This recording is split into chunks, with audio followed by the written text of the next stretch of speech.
Buenos días. ¿Cómo están? Ha sido increíble, ¿verdad? Estoy abrumado con todo esto. De hecho, me voy.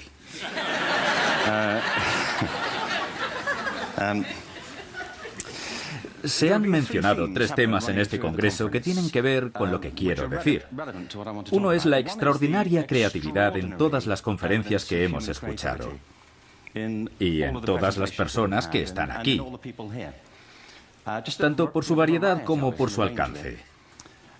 El segundo es que no tenemos ni idea de lo que va a suceder en el futuro, ninguna idea de cómo va a resultar esto. A mí me interesa la educación. De hecho, creo que a todos nos interesa. ¿No es cierto?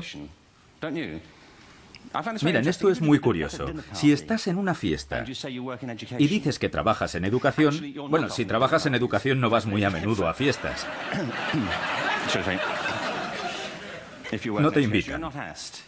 Y es extraño. Nunca te vuelven a invitar. Es raro.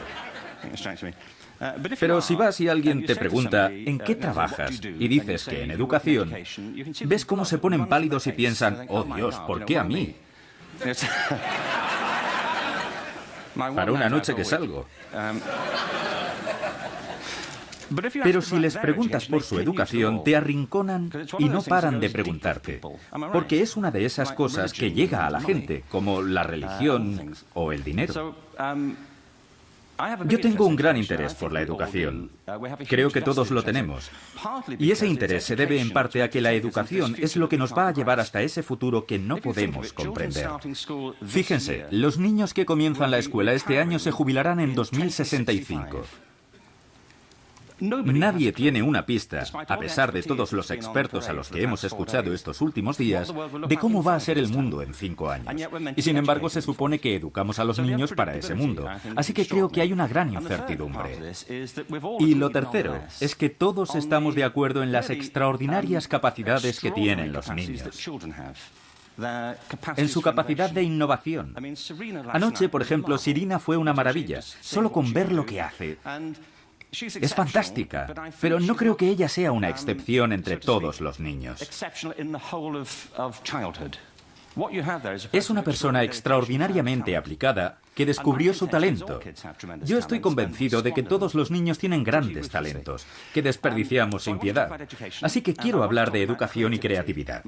Mi opinión es que ahora la creatividad es tan importante en la educación como la alfabetización, y deberíamos darle el mismo valor. Gracias.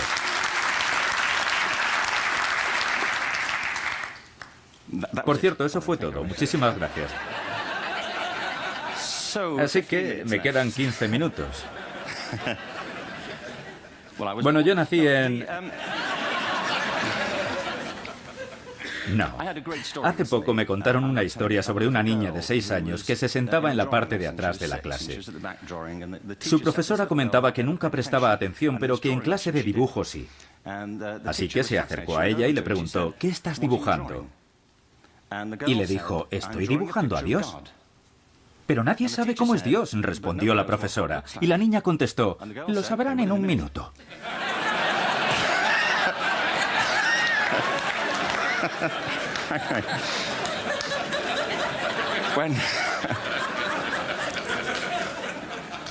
Cuando mi hijo tenía 4 años en Inglaterra, de hecho tendría 4 años en todas partes. Para ser exactos, tendría 4 años en cualquier lugar. Estaba en la representación de la Natividad. ¿Se acuerdan de la historia? Es una gran historia. Mel Gibson la contó. Puede que la hayan visto. Natividad 2. James hacía de José y estábamos encantados, ya que pensábamos que era un papel protagonista. Llenamos el lugar de gente con camisetas en las que ponía James Robinson es José. Él no tenía diálogo. ¿Recuerdan a los 3 Reyes Magos? Traen regalos, oro, incienso y mirra. Esto pasó de verdad. Estábamos viendo la obra y algo pasó. Creo que cambiaron el orden. Después le preguntamos, ¿salió todo bien? Y él dijo, claro, ¿por qué? Fue solo ese cambio de orden. En cualquier caso, los 3 niños entraron con paños de cocina sobre la cabeza, pusieron sus cajas en el suelo y el primer niño dijo, traigo oro. El segundo dijo, traigo mirra. Y el tercero dijo, traigo pienso.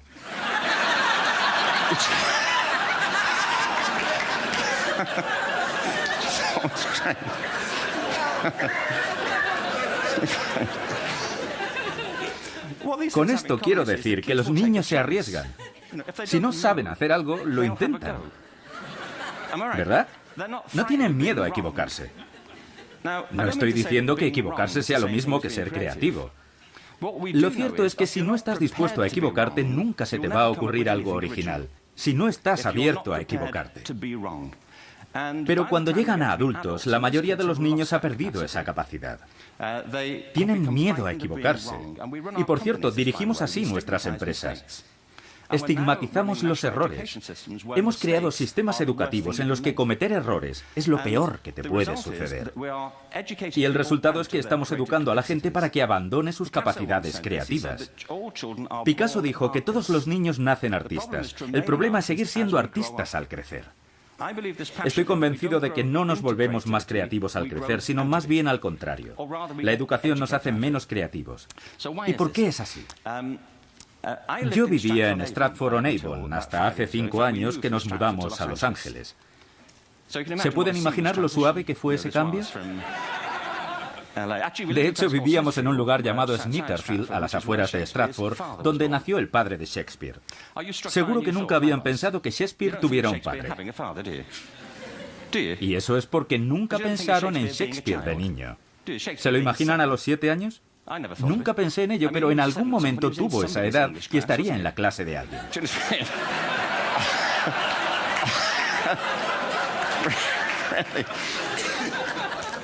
Qué incómodo debía ser.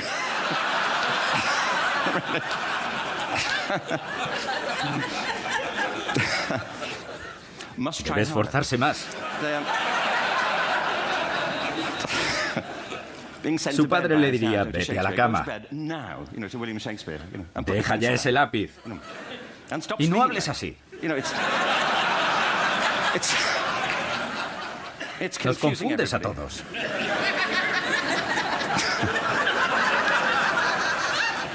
Bueno, nos mudamos a Los Ángeles y solo les quiero comentar algo sobre la transición.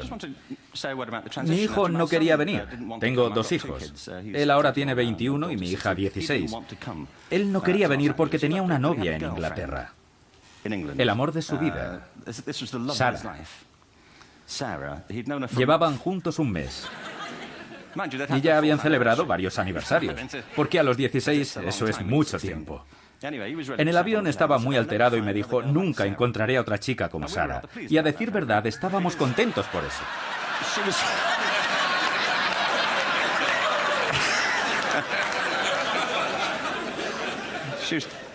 Ya que ella fue la razón por la que dejamos el país.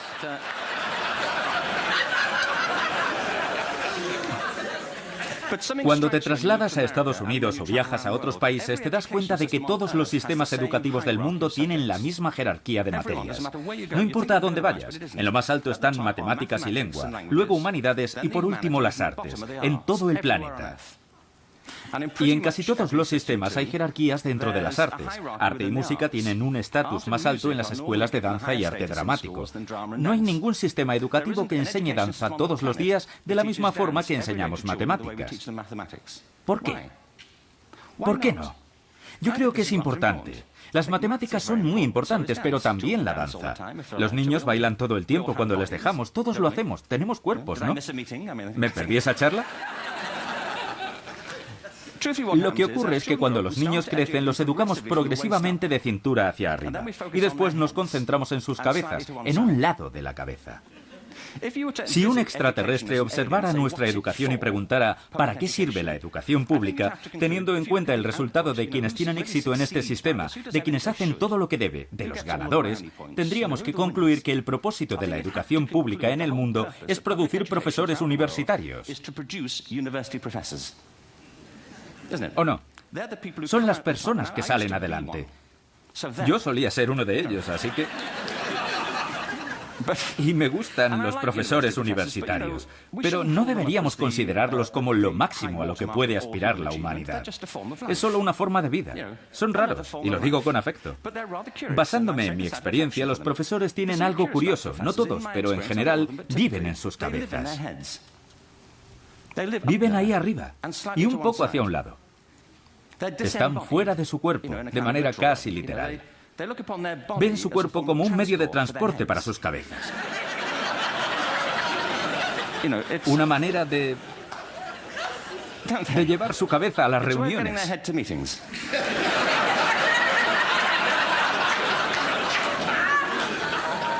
Si quieren presenciar alguna experiencia extracorporal, acudan a una conferencia de académicos y cuélense en la discoteca la última noche.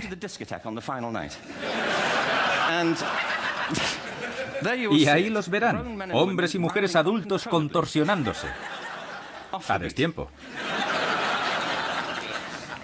Y deseando que termine para ir a casa a escribir un artículo. Nuestro sistema educativo se basa en la habilidad académica. Y hay una razón. Se debe a cuando fue inventado. No había sistemas educativos antes del siglo XIX. Todos surgieron para cubrir las necesidades de la industrialización. Así que se basan en dos ideas. Una, que las materias más útiles para el trabajo son las más importantes. Así que quizás le alejaron de lo que le gustaba cuando era niño, argumentando que así no encontrarían trabajo, ¿cierto? No hagas música, no serás músico. No hagas arte, no serás artista. Buen consejo, aunque hoy profundamente equivocado. El mundo está en plena revolución. La segunda idea es la habilidad académica que ha llegado a dominar nuestra visión de la inteligencia porque las universidades diseñaron ese sistema a su manera. De hecho, el sistema de educación pública parece un extenso proceso de admisión universitaria. Y como consecuencia, muchas personas brillantes y creativas piensan que no lo son, porque aquello en lo que sobresalían en la escuela no era valorado o era estigmatizado. Yo creo que no deberíamos seguir por este camino. Según la UNESCO, en los próximos 30 años se graduarán más personas en el mundo que las que lo han hecho desde el comienzo de la historia. Más personas. Esto se debe a la combinación de todo lo que hemos hablado, a la tecnología, a la transformación del trabajo y a la explosión demográfica. De repente los títulos no tienen ningún valor. Cuando yo estudiaba, si tenías un título tenías trabajo, y si no lo tenías era porque no querías. Yo no quería un trabajo, francamente. Pero ahora muchos jóvenes titulados tienen que volver a sus casas y seguir jugando con videojuegos porque se necesita una maestría para trabajar, cuando antes solo se requería el bachillerato. Es un proceso de inflación académica que indica que la estructura de la educación se tambalea. Debemos cambiar la idea que tenemos de la inteligencia. Sabemos tres cosas de ella. Primero, que es diversa. Interpretamos el mundo según como lo experimentamos, de forma visual, auditiva o cinestésicamente. Pensamos en términos abstractos o pensamos en movimiento. Segundo, la inteligencia es dinámica. Si observamos las interacciones del cerebro, como escuchamos ayer en varias charlas, la inteligencia es interactiva. El cerebro no se divide en compartimentos. De hecho, la creatividad, que yo defino como el proceso de tener ideas originales que tienen valor, a menudo surge de la interacción de diferentes disciplinas.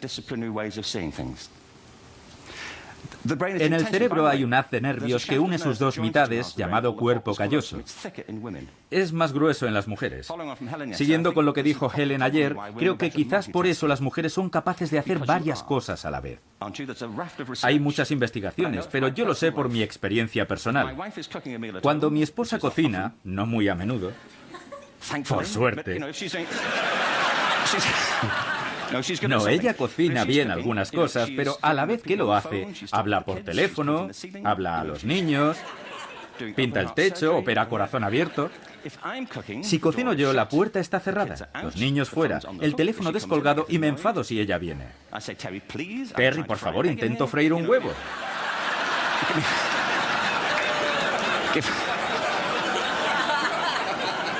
Déjame en paz. ¿Conocen ese dicho filosófico que enuncia si un árbol cae en el bosque y nadie lo escucha, ¿realmente ocurrió? ¿Se acuerdan de aquel castaño? Hace poco vi una camiseta con la leyenda: si un hombre habla en el bosque y ninguna mujer lo escucha, ¿aún está equivocado?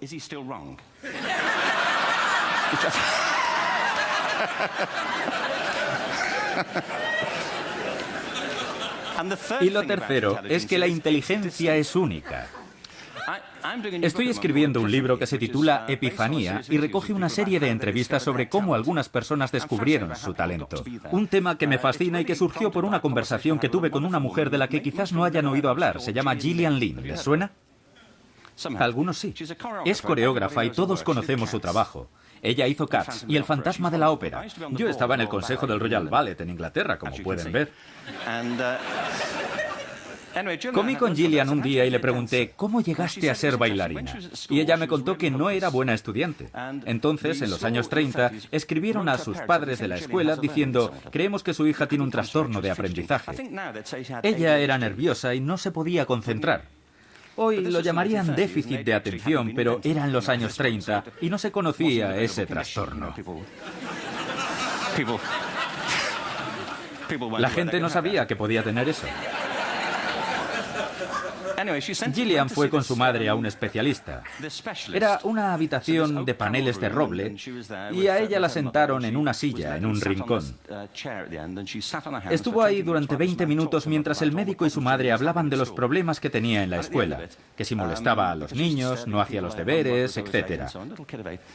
Al final, el médico le dijo, Gillian, he escuchado a tu madre y necesito hablar en privado con ella. Espera aquí, que enseguida volvemos. Y se fueron. Pero al salir, él encendió la radio que estaba sobre su escritorio y le dijo a su madre, vamos a observarla.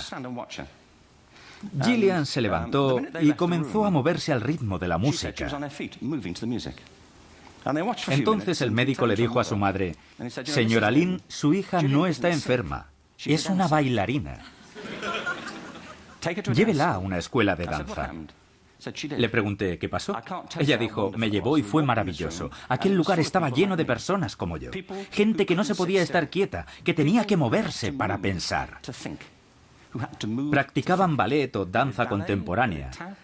Luego entró a la escuela del Royal Ballet, se convirtió en solista y tuvo una carrera brillante con el Royal Ballet. Más tarde se graduó y fundó su propia compañía y conoció a Andrew Lloyd Webber. Ella ha sido la responsable de algunas de las obras musicales más exitosas de la historia. Ha hecho disfrutar a millones de personas y es multimillonaria. Otro médico quizá la habría medicado y le habría dicho que se calmara.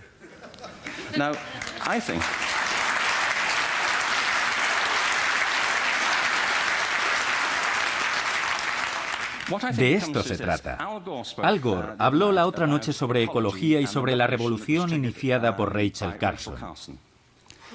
Yo creo que nuestra única esperanza para el futuro es adoptar una nueva concepción de la ecología humana para reconstruir y volver a creer en la riqueza de la capacidad humana. Nuestro sistema educativo ha explotado nuestras mentes como nosotros lo hacemos con la tierra, buscando recursos. Pero en el futuro esto no servirá. Debemos replantearnos cómo estamos educando a nuestros hijos. Hay una cita de Jonas Salk que dice, si desaparecieran todos los insectos de la Tierra, en 50 años desaparecería toda la vida en la Tierra. Si todos los seres humanos desaparecieran de la Tierra, en 50 años florecerían todas las formas de vida. Y tiene razón. Lo que Ted celebra es el don de la imaginación. Debemos usar este don sabiamente para poder evitar algunas de las situaciones de las que hemos hablado. Y la única forma es prestando atención a nuestra capacidad creativa y viendo en nuestros hijos la esperanza que representan. Nuestra tarea es educarlos como seres completos para que puedan enfrentarse al futuro. Quizá nosotros no veamos ese futuro, pero ellos sí lo verán. Y nuestro trabajo es ayudarles a que saquen provecho de él. Gracias. Bravo. Yeah.